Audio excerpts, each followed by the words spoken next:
Materi frekuensi, pastinya kita sudah tidak asing dengan yang namanya frekuensi. Bahkan frekuensi ini bukan hanya pada pelajaran produktif yang kita pelajari, namun frekuensi juga sudah banyak disinggung pada mata pelajaran adaptif, misalnya pada pelajaran matematika dan fisika, yang sebagian orang katakan kedua pelajaran tersebut sangat sulit.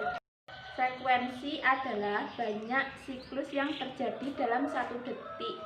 Jika karakter memiliki satuan bait, maka satuan dari frekuensi ini ialah hertz. Misalnya saya memiliki kalimat liter hertz itu berputar 120 kali setiap detik. Dalam kalimat tersebut dapat ketahui bahwa frekuensi dari liter hertz tersebut adalah 120 Hz. Hal ini dikarenakan dalam kegiatan perputaran tersebut merupakan siklus yang terjadi dan liter hertz tersebut berputar 120 kali per detiknya yang merupakan frekuensinya. Di dalam frekuensi juga memiliki beberapa lingkaran yang menunjukkan frekuensinya pada setiap detik. Berikut ini data dari frekuensi dari yang kecil ke yang besar. Nomor 1, kalimat asli 1 Hz. Kalimat singkatan 1 Hz, perhitungan 1 kali 1, hasil 1. Kedua, 1 kHz.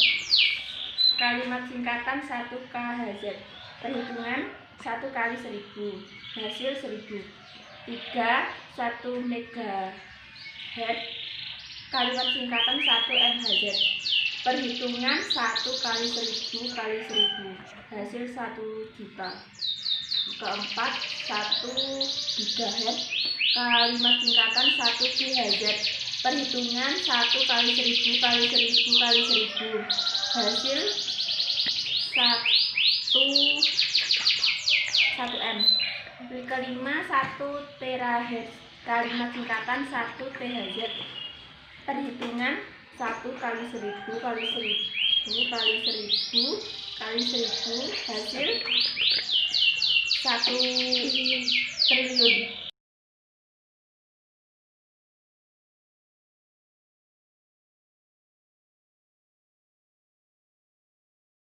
TX Power. TX Power adalah kemampuan daya pancar pada perangkat wireless. Perangkat mikrotik memiliki TX Power yang bervariasi, seperti 21 dBm, 29 dBm, hingga 31 dBm. TX Power pada perangkat tergantung dengan card wireless yang digunakan. Uniknya, TX Power pada perangkat mikrotik bisa kita lakukan modifikasi sesuai dengan kebutuhan kita. TX Power biasanya digunakan untuk mengecilkan nilai TX Power dari standarnya. Contoh implementasi seperti membuat akses point di sekolah.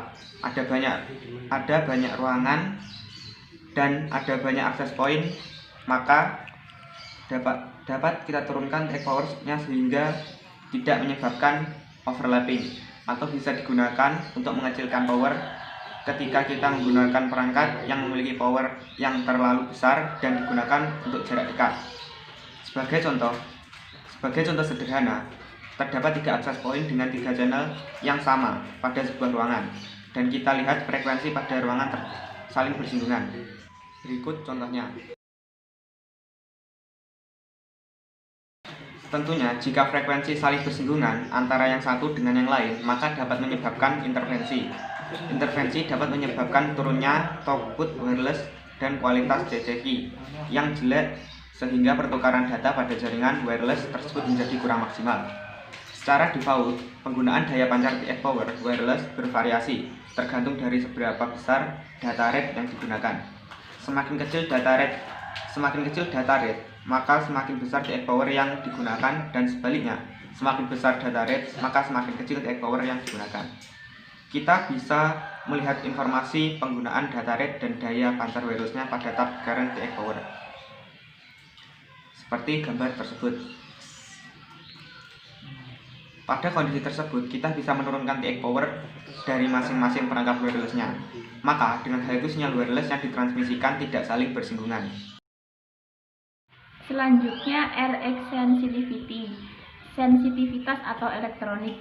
Sensitivitas perangkat elektronik seperti penerima sistem komunikasi atau perangkat pendeteksi seperti dioda PIN adalah besaran minimum sinyal masukan yang diperlukan untuk menghasilkan sinyal keluaran tertentu yang memiliki rasio sinyal ke derau tertentu atau lainnya kriteria yang ditentukan. Sensitivitas terkadang tidak tepat digunakan sebagai sinonim responsivitas. Sensitivitas mikrofon biasanya dinyatakan sebagai kekuatan medan suara dalam desibel relatif terhadap 1 V per PA, PA sama dengan N per M kuadrat, atau sebagai faktor transfer dalam milivolt per Pascal ke sirkuit terbuka atau menjadi beban 1 kHm. Sensitivitas pengeras suara biasanya dinyatakan sebagai desibel per 283 V RMS pada 1 meter. Ini tidak sama dengan efisiensi listrik. Lihat efisiensi versus sensitivitas. Sensitivitas hidrofon biasanya dinyatakan sebagai desibel RE 1 V per UPA. Sensitivitas dalam penerima biasanya didefinisikan sebagai sinyal input minimum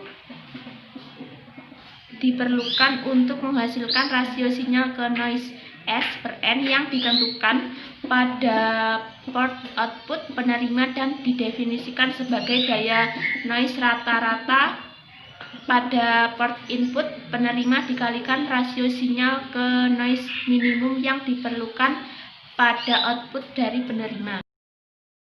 Input penerima T sama dengan suhu kebiasaan ekuivalen dalam penerima mengacu pada input penerima.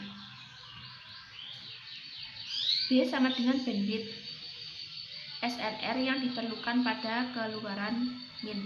Karena sensitivitas penerima menunjukkan seberapa lemah sinyal input agar berhasil diterima oleh penerima, semakin rendah level daya, semakin baik. Daya yang lebih rendah untuk rasio S per N tertentu berarti sensitivitas yang lebih baik karena kontribusi penerima lebih kecil. Ketika daya dinyatakan dalam desibelmeter, semakin besar nilai absolut dari angka negatif, semakin baik sensitivitas penerimaannya. Misalnya, sensitivitas penerima min 98 desimeter lebih baik daripada sensitivitas penerimaan min 95 desimeter kali 3 desibel atau faktor 2. Dengan kata lain, pada kecepatan data yang ditentukan, penerima dengan sensitivitas min 98 desimeter dapat mendengar sinyal yang setengah dari kekuatan yang didengar oleh penerima dengan sensitivitas penerima min 95 desimeter. Materi selanjutnya adalah tentang losses. Sebenarnya kerugian dan kesalahan kita dalam trading tidak lain karena kegagalan kita dalam mengontrol dan mengelola dana supaya tetap berjaga dengan aman. Meskipun demikian, ada pula penyebab kerugian yang tidak bisa dihindari. Berikut ini merupakan dua jenis loss yang sering menimpa akun trading. Yang pertama adalah loss not avoided. Ketika sedang trading, terkadang loss not avoided bisa saja terjadi. Apa sih sebenarnya loss not avoided? Jenis kerugian ini merupakan kesalahan trading yang benar-benar tidak bisa dihindari. Kesalahan ini terjadi ketika sistem sudah tepat, open posisi yang dilakukan sesuai rule trading. Namun setelah open posisi, justru kerugian demi kerugianlah yang didapatkan. Kondisi pergerakan harga di market memang tidak bisa dikendalikan oleh trader. Cara yang paling baik untuk menanggapinya adalah dengan tetap mengikuti rule trading. Loss seperti ini bisa dibiarkan dan dianggap sebagai resiko wajar yang tidak bisa terprediksi serta tidak bisa dilogika karena memang sudah kehendak market. Tapi jangan khawatir, kerugian yang dihasilkan oleh loss not avoided biasanya kecil. Hal ini dikarenakan Anda sudah mentaati sistem dan memiliki manajemen risk dan modal yang baik. Yang kedua adalah loose not discipline. Loose tipe kedua adalah kerugian yang disebabkan oleh diri kita sendiri atau juga disebut loose not discipline. Sesuai dengan namanya, kerugian ini disebabkan oleh ketidakdisiplinan kita dalam mentaati sistem. Dan biasanya kerugian yang dihasilkan cukup besar. Dalam contoh lain, sebenarnya loss yang dihasilkan kecil, namun kerugian akhirnya malah menggunung karena tidak mentaati rule. Solusinya adalah kembalilah ke trading plan, ikuti sistem Anda, pahami kinerjanya, dan gunakan rule sesuai dengan yang telah dipelajari. Loss akibat tidak disiplin ini bisa membaik sesuai dengan tingkat psikologis dan semangat diri sendiri. Tatkala seorang trader terkena loss demi loss, kemungkinan besar ia akan tersadar untuk kembali ke jalur sistem trading. Ia akan mentaati rule-rule yang ada, serta membiasakan diri untuk tidak melanggar lagi. Loss karena tidak disiplin secara berangsur-angsur membaik dan akhirnya kerugian besar dapat terhindari. Jika Anda sudah dapat terhindar dari loss not disiplin, maka kerugian besar pun sudah tak akan mendekati akun trading. Kesimpulannya adalah ada dua jenis loss trading yang sering menerima akun kita, yakni loss not discipline yang disebabkan oleh diri kita sendiri dan loss not avoided yang disebabkan oleh kehendak market. Untuk menghindari kedua jenis loss tersebut, maka usahakan selalu mentaati sistem, mengikuti rule, serta belajar dari kesalahan. Walaupun loss itu seringkali datang, tetapi jika Anda tidak melanggar aturan, maka kerugian yang dihasilkan pun akan sesuai target. Materi selanjutnya EIRP. EIRP adalah total energi yang dikeluarkan oleh sebuah access point dan antena. Saat sebuah access point mengirim energinya ke antena untuk dipancarkan, sebuah kabel mungkin ada di antaranya. Beberapa pengurangan besar energi tersebut terjadi di dalam kabel. Untuk mengimbangi hal tersebut, sebuah antena menambahkan power atau gain. Dengan demikian power bertambah. Bahwa penambahan power tersebut tergantung tipe antena yang digunakan. FCC dan ETSI mengatur besar power yang bisa dipancarkan oleh antena.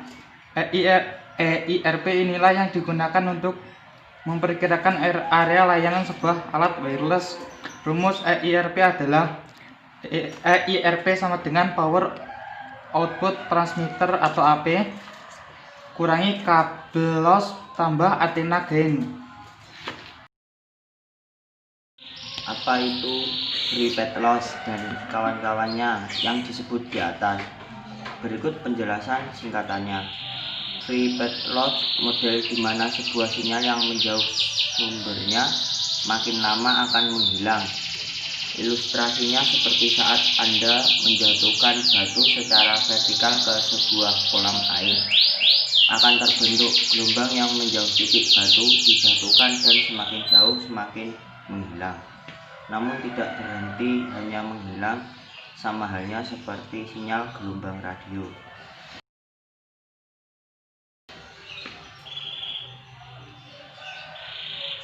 Absorption atau penyerapan atau perendaman sinyal seperti diketahui, semakin besar amplitudo gelombang power, semakin jauh sinyal dapat memancar. Ini baik karena dapat menghemat access point dan menjangkau lebih luas. Dengan mengurangi besar amplitudo power suatu sinyal, maka jarak jangkauan sinyal tersebut akan berkurang. Faktor yang mempengaruhi transmisi wireless dengan mengurangi amplitudo power disebut absorption, penyerapan sinyal. Efek dari penyerapan adalah panas. Masalah yang dapat dihadapi ketika sinyal diserap seluruhnya adalah sinyal berhenti, namun efek ini tidak mempengaruhi atau merubah panjang gelombang dan frekuensi dan sinyal tersebut. Anda pasti bertanya-tanya, benda apa yang dapat menyerap sinyal? Tembok tubuh manusia dan karpet dapat menyerap atau meredam sinyal. Benda yang dapat menyerap atau meredam suara dapat meredam sinyal. Peredaman sinyal ini perlu diperhitungkan juga saat akan mendeploy jaringan wireless dalam gedung, terutama bila ada kaca dan karpet, karena dalam hal ini peredaman sinyal akan terjadi. Pemantulan sinyal. Sinyal radio bisa memantul bila menemui cermin atau kaca. Biasanya banyak terjadi pada ruangan kantor yang disekat. Pemantulan pun tergantung dari frekuensi sinyalnya. Ada beberapa frekuensi yang tidak terpengaruh sebanyak frekuensi yang lainnya, dan salah satu efek dari pemantulan sinyal ini adalah terjadinya multipad. Multipad artinya sinyal datang dari dua arah yang berbeda.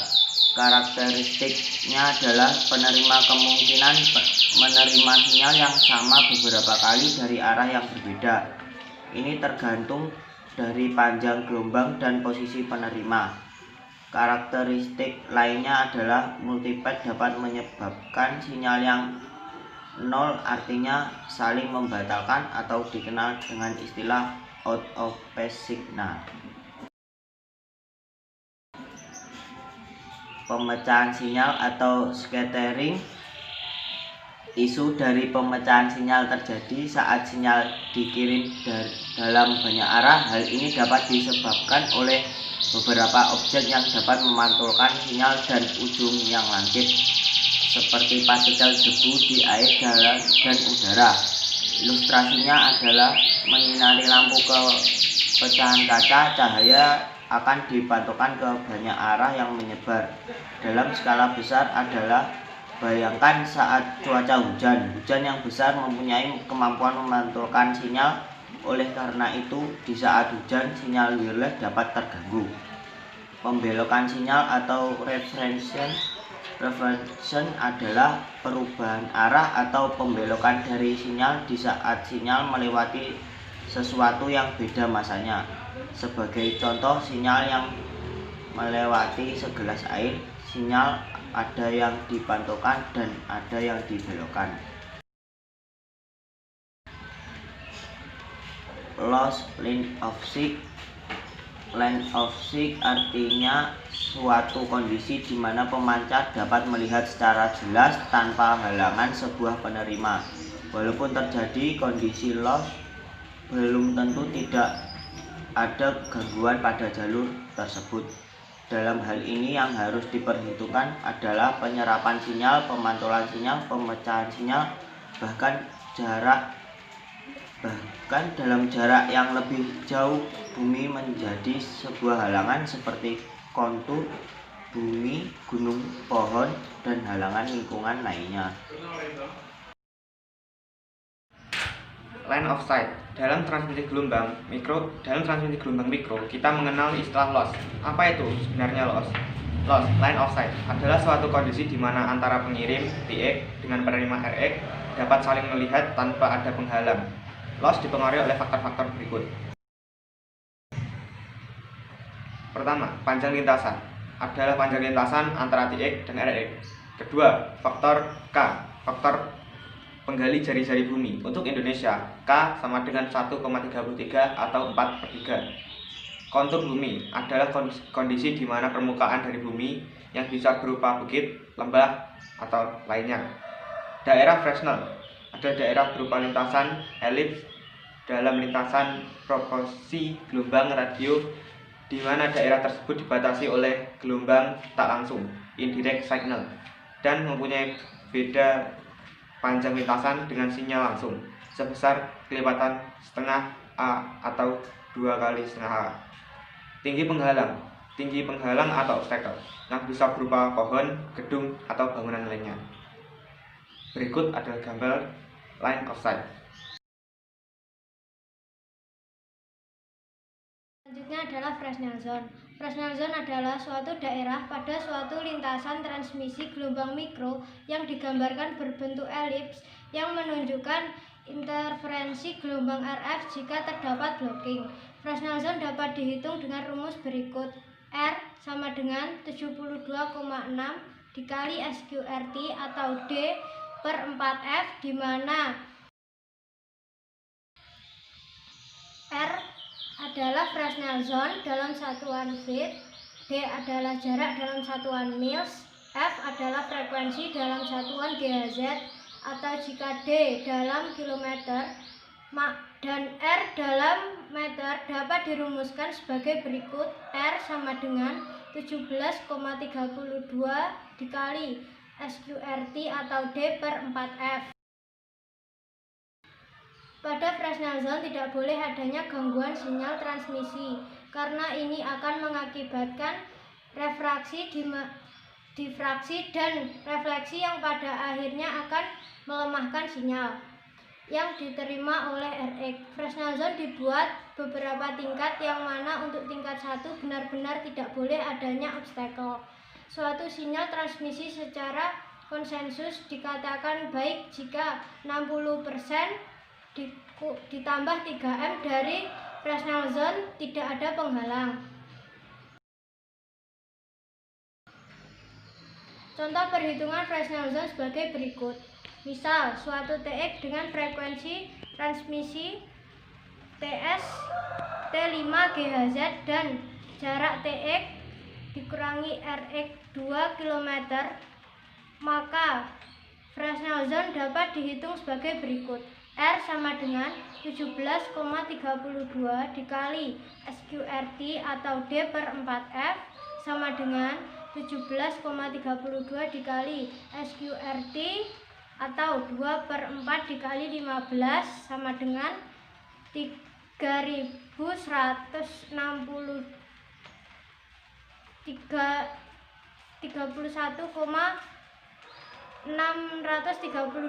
M. Dan transmisi akan baik jika 60% dikali 3.1632 ditambah 3 atau 4,89792 M. Fresnel zone bebas dari halangan. Untuk lebih jelasnya dapat dilihat pada gambar 1.